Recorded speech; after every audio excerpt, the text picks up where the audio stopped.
नमस्ते तथा स्वागत छ साथीहरू, साथसाथै जय नेपाल। आज हामी हेर्दैछौँ सशस्त्र प्रहरी बल नेपालको साधारण उपसमूहतर्फ जुन जवान पदको हाम्रो के गरिन्छ भने जुन परीक्षा हुन्छ त्यो सेलेक्सन प्रोसेस के हुन्छ, कति चरणमा हुन्छ, कसरी हुन्छ, के कुराहरू हेरिन्छ, लिखित परीक्षाको विषय के हो, सिलेबस के हो, सबै जानकारी चाहिँ आजको भिडियोमा हामी हेर्नेछौँ। भिडियो थोरै लामो होला, तर तपाईँले पुरा भिडियो हेर्नुभयो भने धेरैभन्दा धेरै आइडिया थाहा पाउनुहुनेछ र ध्यान दिएर भिडियो पुरासम्म हेर्न अनुरोध गर्न चाहन्छु। च्यानलमा पहिलोचोटि हुनुहुन्छ भने लाइक, शेयर र सब्सक्राइब गर्न चाहिँ नबिर्सिनु होला र अन्त्यमा तपाईँको निम्ति केही गुड न्युज पनि मसँग छ, तपाईँलाई म दिने नै छु। हुन्छ, भिडियो सुरु गरौँ। आज रहेको छ जुन सशस्त्र प्रहरी जवान पदको साधारण समूह र साधारण उपसमूह पदको खुल्ला प्रतियोगितात्मक परीक्षाको चाहिँ पाठ्यक्रम र परीक्षा योजना एक्जामिनेसन स्किम भनेको छ 6वटा चरणमा विभाजन गरिन्छ। 6वटा फेजमा डिभाइड गरिएको छ। प्रथम फेज रहेको छ प्रारम्भिक शारीरिक परीक्षण भनेको छ। इनिसियल रूपमा चाहिँ तपाईँको बडी बियरिङ चाहिँ कसरी के गरिन्छ भने चेक गरिन्छ। त्यसभन्दा पछाडि चाहिँ शारीरिक सहिष्णुता भनेको छ, फिजिकल स्ट्रक्चर, फिजिकल फिटनेसको कुरा चाहिँ त्यहाँ चेक गरिन्छ र तपाईँको हेल्थ चेकअप हुन्छ, त्यसपछि लिखित हुन्छ, त्यसपछि फेरि एकचोटि के गरिन्छ भने हेल्थ हुन्छ अनि त्यसपछि इन्टरभ्यू हुन्छ। सशस्त्र प्रहरीमा 6वटा तरिकाले गरिन्छ। अब यहाँ के कुरा ध्यान दिनु पर्यो भने सबै परीक्षामा सहभागी हुने, अन्त्यमा मार्क्स जोडेर दिने भन्ने होइन।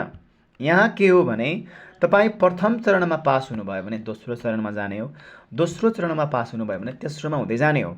भन्नाले तपाईँ क्रमशः दिएको यो चरणहरूमा यदि 1 नम्बरमा फेल हुनुभयो भने 2मा जानै पाउनु भएन, 2मा फेल हुनुभयो भने 3मा जानै पाउनु भएन। तपाईँ 1मा चाहिँ फेल भएर अगाडि जान्छु सबै चरणको जोडेर गर्छ भन्ने चाहिँ होइन। त्यो कुरा चाहिँ ध्यान दिनु पर्यो। र अरू कुराहरूको मार्क्स छैन, लिखित परीक्षाको मार्क्स छ अनि त्यसै गरी इन्टरभ्यूको चाहिँ के गरिएको छ भने मार्क्स राखिएको छ। अब हेरौँ अरू कुराहरूको मार्क्सको चाहिँ तलको म डिटेल्समा बताउने छु, पुरा भिडियो हेर्नु होला। प्रत्येक चरणको विस्तृत विवरण निम्न बमोजिम रहेको छ।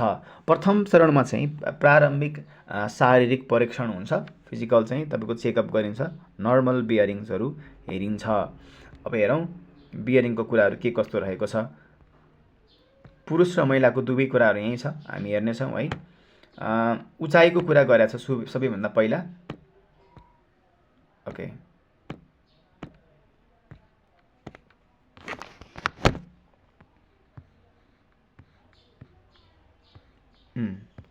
ल हेरौँ है त।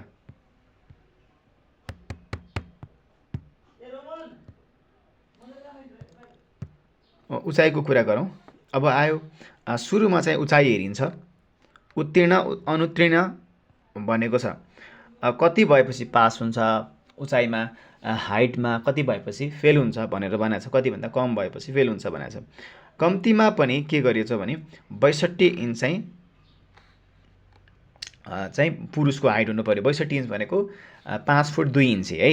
5 फुट 2 इन्च यदि पुरुषको हाइट छ भने पास हुन्छ, तर 5 फुट 1 इन्ची छ भने पनि अथवा 5 फुट 2 इन्ची भन्दा कम छ भने फेल हुन्छ पुरुष। भने महिला चाहिँ 5 फुट हुनु पर्यो, उचाइ चाहिँ त्यति चाहियो सशस्त्र प्रहरी जवानको लागि। र वेट चाहिँ कम्तीमा 50 केजी चाहिँ हुनै पर्यो पुरुषको हकमा, भने महिलाको हकमा कम्तीमा चाहिँ 42 केजी चाहिँ हुनै पर्यो। अब छातीको कुरा गर्दाखेरि अब यो महिलाको पर्ने कुरा भएन, पुरुषको चाहिँ नफुलाउँदा कम्तीमा 31 इन्च हुनु पर्यो र छाती फुलाउँदा कम्तीमा चाहिँ 33 इन्च चाहिँ हुनु पर्यो, कम्तीमा 2 इन्च फुलाउनु पर्ने हुनु पर्यो। भन्नाले तपाईँले के कुरा यहाँ दिएको छ भने नफुलाउँदा फेरि कम्तीमा पनि नर्मली छाती चाहिँ पुरुषहरूको 31 इन्च चाहिँ हुनै पर्यो अनि फुलाउँदा चाहिँ 33 पुग्नै पर्यो। तर तपाईँ एटलिस्ट अर्को कुरा के भनेको छ भने कम्तीमा 2 इन्च चाहिँ फुलाउन सक्ने हुनु पर्यो क्या। अब तपाईँको छाती 32 इन्च छ, ठिक छ, 32 इन्च छाती छ भने नर्मल नफुलाउँदा 32 इन्च छ, तर फुलाएपछि 33 इन्च भएर भएन क्या। 31 इन्च चाहिँ नफुलाउँदाखेरि चाहियो नै, अब फुलाएपछि 33 इन्च चाहियो नै, त्यो मेन्डेटरी भयो। तर तपाईँको यदि 32 इन्च छाती छ भने तपाईँलाई अब त्यहाँबाट फेरि के हुनु पर्यो, 2 इन्च चाहिँ फुलाउँदाखेरि छाती बढ्नु पर्यो। तपाईँको अलरेडी 34 छ भने कुनै पुरुषहरूको तपाईँको के हुनु पर्यो भने फुलाउँदाखेरि चाहिँ 36 हुनु पर्यो क्या। भनेपछि फुलाउने चाहिँ 2 इन्च चाहिँ फुलाउन सक्ने हुनुपर्छ र कम्तीमा पनि 31 इन्च चाहिँ नफुलाउँदा छाती भएको हुनुपर्छ। त्यही भनेको चाहिँ अब तपाईँको 33 इन्च छाती छ भने तपाईँको फुलाउँदाखेरि चाहिँ 35 इन्च पुग्नु पर्यो। त्योभन्दा कम भयो भने भएन। अब महिलाहरूको चाहिँ त्यो हेर्ने कुरा भएन, छातीको चाहिँ मापदण्ड दिएको छैन। अब हेरौँ अर्को कुराहरू छ। साधारण बियरिङमा के कुरा चेक गरिन्छ त? अब यो कुरा चाहिँ भेरी इम्पोर्टेन्ट कुरा पनि हो। अब यो कुरा हेर्नेछौँ हामी। सर र यहाँ के लेखिएको छ तपाईँले स्क्रिनसट गरेर पज गरेर पढ्न पनि सक्नुहुन्छ र मलाई चाहिँ तपाईँले पुरा रूपमा सुन्नुभयो भने त्यो पनि पुग्छ।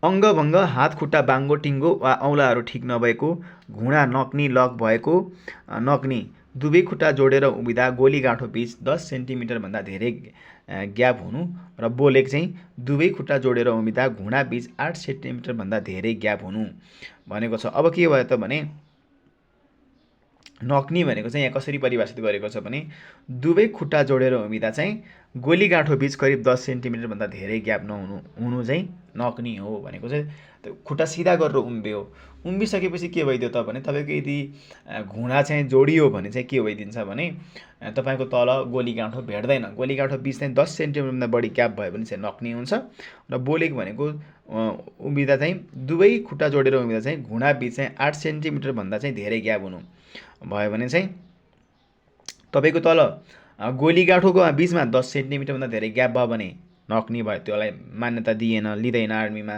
र बोलेक भनेको चाहिँ सिधा उभिँदाखेरि चाहिँ तपाईँको घुँडा बिच चाहिँ 8 सेन्टिमिटरभन्दा धेरै ग्याप भयो भने चाहिँ तपाईँको बोलेक भयो, जसलाई पनि हामीले के गरिँदैन भने नेपाल आर्मीमा अगाडि लिँदैन। अथवा रिकेट्सलाई भई फाटिएको हुनु भएन, धेरै चेप्टो पैताला भएको हुनु भएन, पृष्ठभुरी नभएको र भगभके हुनु भएन, लठौरो हुनु भएन, अस्वाभाविक रूपमा उप्पड खाप्पड दाँत वा दारा बाहिर निस्केको हुनु भएन, एउटा बङ्गरा झरेको लिन सकिने तर अगाडिको दाँत झरेको वा धेरै ग्याप भएको वा किराले खाएको वा नक्कली दाँत हुन नहुने, 2वटा बढी बङ्गरा किराले खाएको, ढाड कुब्रो भएको, शरीर पुरा झुकाउन नसक्ने, जिउ कोल्टो परेको, दुबी भएको, 1/3 भन्दा बढी कपाल झरेको, फुलेको वा रङ्गाएको हुनु भएन, उचाइ अनुसार हुनुपर्ने, तौलभन्दा बढी तौल भएको हुनु भएन, आँखा डेढो भएको हुनु भएन, कलर ब्लाइन्ड भएको हुनु भएन, शरीर कलर भिजन टेस्ट गरेको कलर ब्लाइन्डनेस चाहिँ हुनु भएन, र शरीर मोटो तर हात खुट्टा झिनो देखिने हुनु भएन, अनुहारमा 1 सेन्टिमिटर 1 वर्ग सेन्टिमिटर भन्दा ठुलो काटेको वा पोलेको वा अन्य कुनै किसिमको दागहरू भएको हुनु भएन, शरीरको घाँटीदेखि माथि, हातको कुमदेखि तलको भाग एवं खुट्टाको घुँडादेखि तलको भागमा ट्याटु मार्क नहुनका साथै अशोभनीय नदेखिने हुनु पर्यो, र शरीरमा 2.5 × 2.5 सेन्टिमिटर भन्दा ठुलो काटेको वा पोलेको वा अन्य कुनै किसिमको दागहरू भएको हुन नहुने, नसा फुल्ने वा भेरिकोज भएको चाहिँ हुनु भएन भन्ने कुरा चाहिँ यहाँ दिएको छ। तपाईँले यसलाई पुरा रूपमा हेर्न सक्नुहुन्छ र यसको मात्रै बियरिङको मात्र विस्तृत भिडियो पनि च्यानलमा आउने नै छ। तपाईँले सब्सक्राइब गर्न नबिर्सिनु होला ताकि तपाईँ त्यो भिडियोहरूबाट र लिखित परीक्षाका सम्पूर्ण भिडियो सम्पूर्ण लेसन फ्रीमा युट्युबमा तपाईँले हेर्नको लागि हामीलाई सब्सक्राइब गर्न नबिर्सिनु होला। अब हेर्नेछौँ के भनिएको छ भने प्रथम चरणको प्रारम्भिक शारीरिक परीक्षणबाट छनौट भएका उम्मेदवारहरूलाई मात्र द्वितीय चरणको शारीरिक सहिष्णुता परीक्षामा सम्मिलित गराइनेछ भनेको छ। यो कुराहरूबाट तपाईँ पास हुनुभयो भने मात्र तपाईँलाई चाहिँ के गरिन्छ भने शारीरिक सहिष्णुता चाहिँ फिजिकल फिटनेस टेस्टमा चाहिँ तपाईँलाई के गरिन्छ, सहभागी गराइन्छ भनेको छ। अब तपाईँ त्यहाँबाट पास हुनुभयो, बियरिङ कटाउनु भयो, छाती तपाईँको हाइट वेट तपाईँको चेक गरिसकेपछि तपाईँ जुन अगाडि जानुहुन्छ र बियरिङ चेक गरिसकेपछि जुन अगाडि जानुहुन्छ त्यहाँ के हुन्छ त फिजिकल फिटनेसमा के हुन्छ। पहिलो रहेको छ 300 मिटरको दौड सुरुमा गराइन्छ। 300 मिटरको दौड चाहिँ के गरिन्छ भने पुरुषहरूले चाहिँ 48 सेकेन्डसम्ममा गरिसक्नु पर्यो भने पास गर्नको निम्ति, महिलाहरूले चाहिँ कतिमा गर्नु पर्यो त भने 58 सेकेन्डभित्र गर्नु पर्यो पास गर्नलाई चाहिँ। अब सिटअप चाहिँ कम्तीमा 20 पटक पुरुषहरूले गर्नु पर्यो, महिलाहरूले 7 पटक गरे भयो। पुसअप चाहिँ कम्तीमा 20 पटक पुरुषहरूले गर्नुभयो, महिलाहरूले 7 पटक गरे भयो। पुरुषहरूले चाहिँ 7 पटक कम्तीमा पनि चिन अप गर्नु पर्यो भने महिलाहरूले चाहिँ 2 पटक गर्नु पर्यो। र 3200 मिटरको दौड चाहिँ जुन हुन्छ यो 3200 मिटर 2 माइल भनिन्छ, जसलाई चाहिँ 3200 मिटरको दौड चाहिँ के गरिन्छ भने 13 मिनटसम्ममा पास गर्नु पर्यो पुरुषहरूले भने, महिलाहरूले 16 मिनटभित्रमा 3200 मिटरको दौड चाहिँ पास गर्नु पर्यो। यदि त्योभन्दा यो कुराहरू तपाईँ पास गर्न सक्नु भएन भने तपाईँ अगाडि जानुहुन्न, अगाडि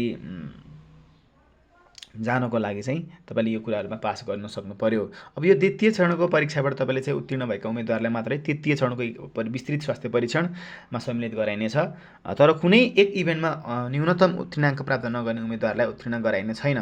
जस्तो तपाईँलाई चाहिँ सिटअप तपाईँको 20 पटक हान्नुपर्ने छ, तपाईँले 19 पटक हान्नुभयो भने तपाईँ चाहिँ अब अगाडि जान सक्नु हुँदैन, तपाईँ त्यहीँ फेल हुनुभयो। यहाँ चाहिँ के गरिएको छ भने तपाईँको वन सेवातर्फ वनरक्षकको पदमा के गरिएको छ भने त्यहाँ तोकिदिएको छ एक्सिलेन्सी भेरी गुड भनेर तोकिदिएको छ, जसमा चाहिँ के गरिएको छ भने तपाईँले यति धेरै ल्याउनु भयो भने तपाईँलाई यति नम्बर दिन्छु, अलिक कम ल्याउनु भयो भने कम नम्बर दिन्छु भनेर भनेको छ। तर यहाँको फिटनेस टेस्टमा के गरेको छ भने यति टाइमभित्र गरिसक्नु पर्ने हो। अब गऱ्यो भने गऱ्यो, गरेन भने तपाईँ के भयो त भने फेल भयो भन्ने कुरा चाहिँ हामीले चाहिँ देख्न सक्छौँ।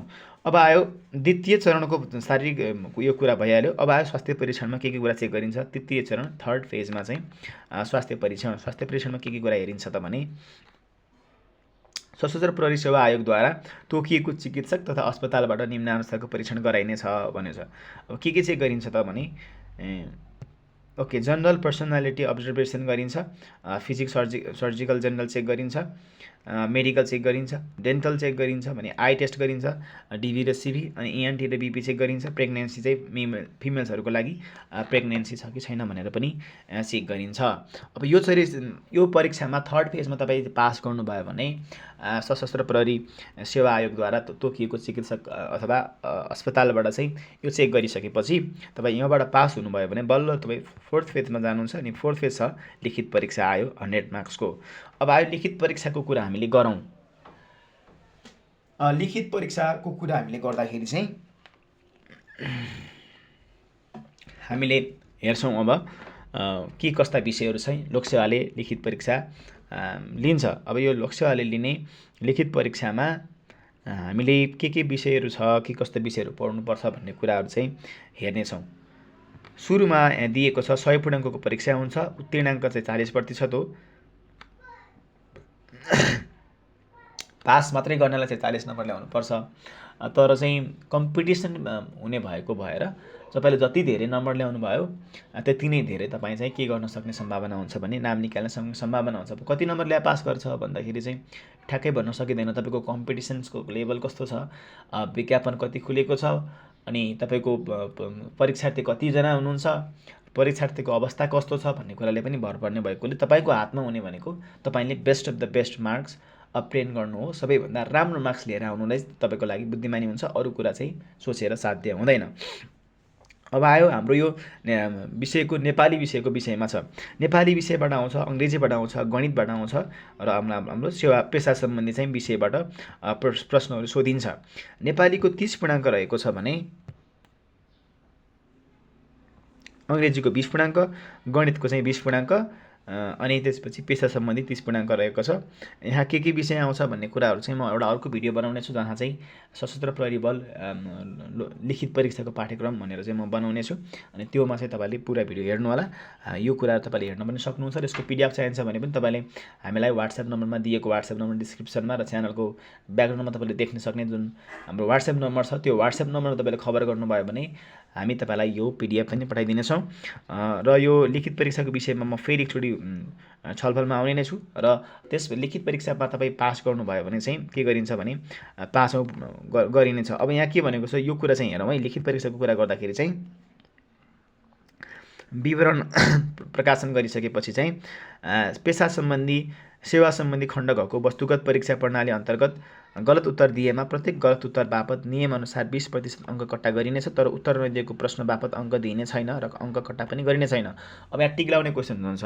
टिक लाउने क्वेसनमा गलत टिक लागेको बापत पनि तपाईँको चाहिँ के गरिन्छ भने 20% मार्क्स चाहिँ तपाईँको के गरिन्छ त भने काटिने भएकोले यो कुराहरू चाहिँ म जुन अर्को विषयमा छ हाम्रो जुन लिखित परीक्षाको पाठ्यक्रमको भन्ने भिडियो चाहिँ म जुन लिएर आउँछु त्यसमा चाहिँ डिटेल्स रूपमा चाहिँ बताइदिनेछु। अहिलेको लागि चाहिँ हामी अगाडि बढौँ र यस लिखित परीक्षा सकिएपछि हाम्रो पालो के आउँछ त भन्ने विषय चाहिँ अब हेर्नेछौँ। लिखित परीक्षा सकियो भने चाहिँ विशेष स्पेसल चाहिँ हेल्थ चेकअप चाहिँ गरिन्छ। फेरि एकचोटि सशस्त्र प्रहरी सेवा आयोगद्वारा तोकिएको डाक्टर अथवा चाहिँ हस्पिटलबाट गराइन्छ।